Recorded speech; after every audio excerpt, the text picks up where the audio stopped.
You were saying? So, I don't think much can be done from a demonstrative point of view perspective because the way that the whole classroom setting is set up. What I mean is,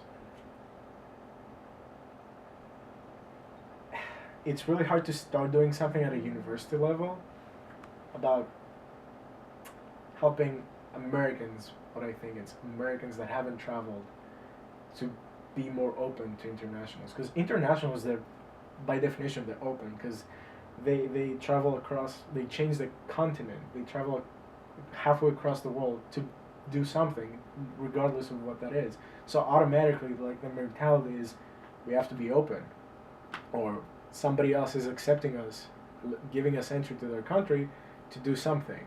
So automatically, it's established. It's by definition established that we are open. We have to be open.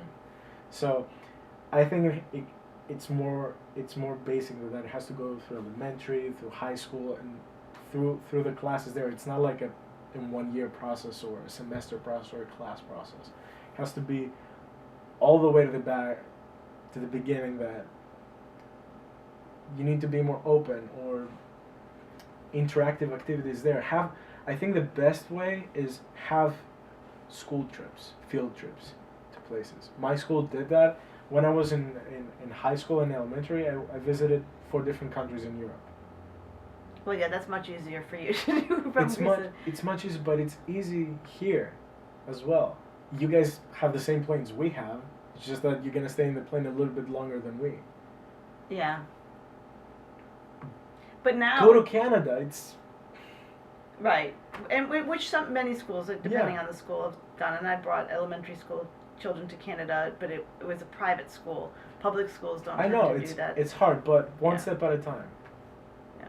It's. But on campus and trying to get other kids, the American kids, to interact with the international kids, you think it's a lost cause? I think it goes back to the whole perspective of things. Yeah. It's really hard to find a prompt for Americans to want to interact with internationals. Motivation, unless something happens and marijuana gets legalized and all the Jamaican kids become the most popular kids. The popular kids. Again, stereotyping, but that would be a prompt.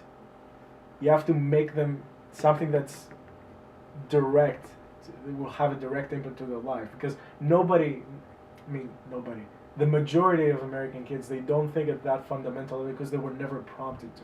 You never have to worry about anything. You never have to worry about speaking a different language. Last question.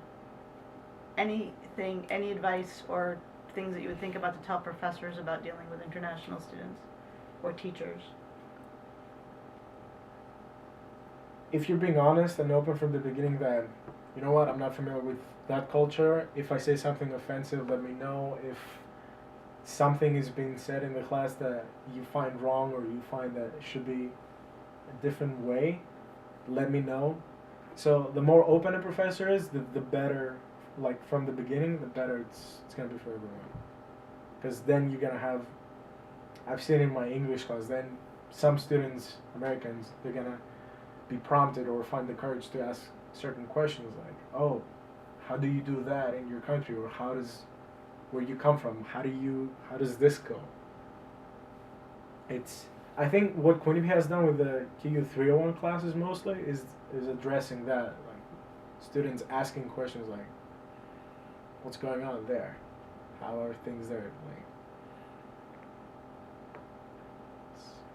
It's a big issue. I don't think it's easy. There's an easy answer. But.